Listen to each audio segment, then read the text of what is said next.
오늘 하세나 본문은 욥기 35장 1절에서 16절까지의 말씀입니다. 엘리후가 다시 말을 이었다.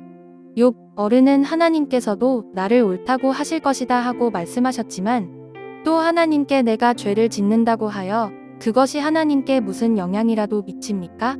또 제가 죄를 짓지 않는다고 하여 내가 얻는 이익이 무엇입니까? 하고 물으시는데 그것도 옳지 못합니다. 이제 어른과 새 친구분들께 대답해 드리겠습니다. 욥, 어른은 하늘을 보시기 바랍니다. 구름이 얼마나 높이 있습니까? 비록 욥 어른께서 죄를 지었다고 한들 하나님께 무슨 손해가 가며 어른의 죄악이 크다고 한들 하나님께 무슨 영향이 미치겠습니까? 또 욥 어른께서 의로운 일을 하셨다고 한들 하나님께 무슨 보탬이 되며 하나님이 어른에게서 얻을 것이 무엇이 있겠습니까? 욥 어른께서 죄를 지었다고 해도 어른과 다름없는 사람에게나 손해를 입히며 욥 어른께서 의로운 일을 했다고 해도 그것은 다만 사람에게나 영향을 미칠 뿐입니다. 사람들은 억압이 심해지면 부르짖고 세력이 있는 자들이 억누르면 누구에게나 구원을 청하면서 울부짖지만 그들을 창조하신 하나님께로 돌아가지 않습니다. 어두운 때에도 희망을 주시는 그 창조주 하나님께로 돌아가지 않습니다. 하나님이 우리에게 짐승이나 새가 가진 지혜보다 더 나은 지혜를 주시는데도 하나님께로 돌아가지 않습니다. 그들이 거만하고 악함으로 하나님께 도와주십시오 하고 부르짖어도 하나님은 들은 채도 않으십니다. 전능하신 하나님은 악한 자들을 보지도 않으시고 그들의 호소를 들어주지도 않으시므로 그 악한 자들의 울부짖음에는 아무런 힘이 없습니다. 욥 어른은 하나님을 볼 수 없다고 말씀하셨습니다. 그러나 참고 기다리십시오. 어른께서 걸어놓은 소송장이 하나님 앞에 놓여 있습니다. 어른은 하나님이 벌을 내리지 않으시고 사람의 죄에도 별로 관심이 없다고 생각하십니다. 그러나 명심하십시오. 어른께서 말씀을 계속하시는 것은 쓸데없는 일입니다. 어른은 자기가 하는 말이 무엇인지도 모르시는 것이 분명합니다. 오늘 우리가 함께 살펴볼 본문은 욥기 35장 1절부터 16절까지의 말씀입니다. 오늘 말씀은 엘리후가 다시 등장해서 욥이 하나님께 항변하며 했던 말들에 대해 지적하며 그 내용을 시작하는데 함께 2절과 3절을 보시겠습니다. 욥 어른은 하나님께서도 나를 옳다고 하실 것이다 하고 말씀하셨지만 또 하나님께 내가 죄를 짓는다고 하여 그것이 하나님께 무슨 영향이라도 미칩니까? 또 제가 죄를 짓지 않는다고 하여 내가 얻는 이익이 무엇입니까? 하고 물으시는데 그것도 옳지 못합니다. 욥은 계속해서 자신의 결백을 주장하며 고난받는 자기 인생이 하나님께 도대체 무슨 의미가 있느냐라는 식으로 신앙의 회의적인 질문을 던졌지만 엘리후는 그런 욥의 태도에 문제를 제기했던 것입니다. 즉 내가 죄를 짓든 의롭게 살든 그게 하나님께 큰 영향을 미치냐라는 식의 논리가 과연 옳은가? 그렇게 말하는 건 겸손이 아니라 오만인 것임을 말하고 싶었던 것입니다. 5절에서 엘리후는 이렇게 계속해서 말씀합니다.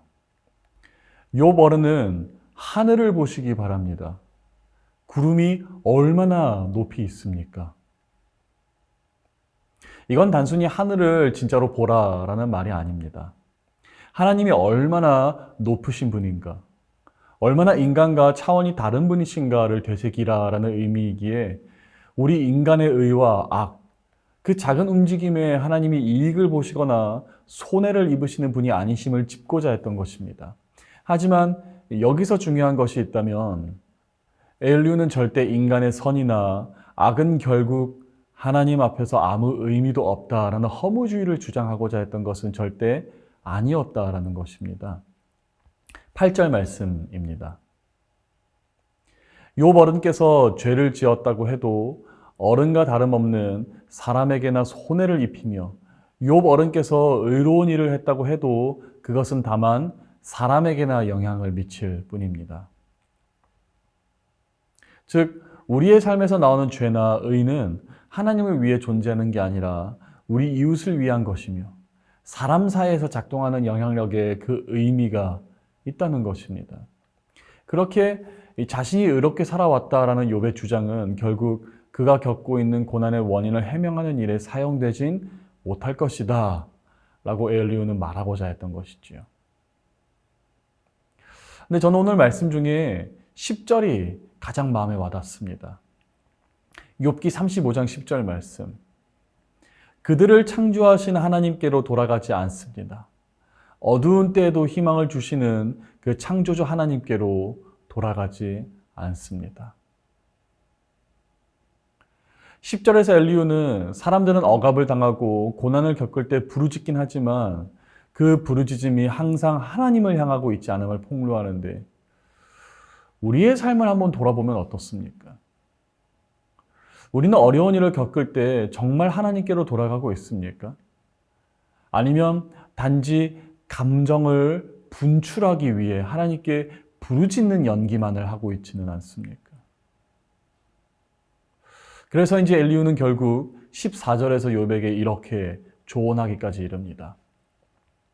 욥 어른은 하나님을 볼 수 없다고 말씀하셨습니다. 그러나 참고 기다리십시오.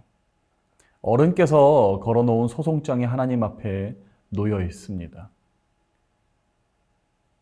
우리는 기다릴 줄 알아야 합니다. 비록 지금 당장은 하나님의 응답이 없는 것처럼 보이고 내 억울함이 하늘에 닿아도 하나님은 침묵하시는 것 같지만 하나님은 지금도 듣고 계시고 하나님 앞에는 이미 모든 진실이 놓여 있음을 잊지 말아야 하며 감정에 치우쳐서 섣불리 입을 열기 전에 먼저 기다려야 한다라는 말씀을 기억해야 합니다. 따라서 사랑하는 여러분, 오늘 우리가 받은 이 말씀에는 우리에게 세 가지의 질문을 던지고 있습니다. 첫째, 우리는 진짜 하나님을 향해 부르짖고 있는가? 아니면 단지 내 감정의 해소를 위해 한탄만 하고 있는가? 둘째, 내가 의롭게 살고 있는 이유는 하나님께 점수를 따기 위한 것이 아닌가? 사람과 사람 사이에 사랑과 정의를 세우기 위한 것인가? 그리고 셋째, 내 억울함을 하나님께 맡기고 기다리는 인내가 내 안에 있는가?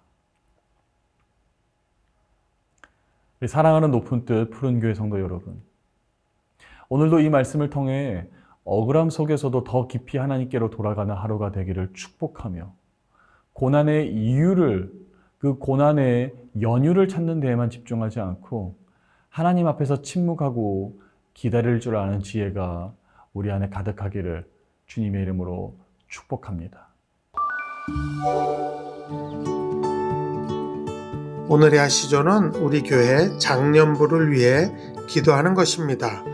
장년부에 속한 모든 구성원들이 보이지 않는 성전을 짓는 왕같은 제사장으로 살아가며 믿음의 본을 보일 수 있기를 축복하며 기도합시다.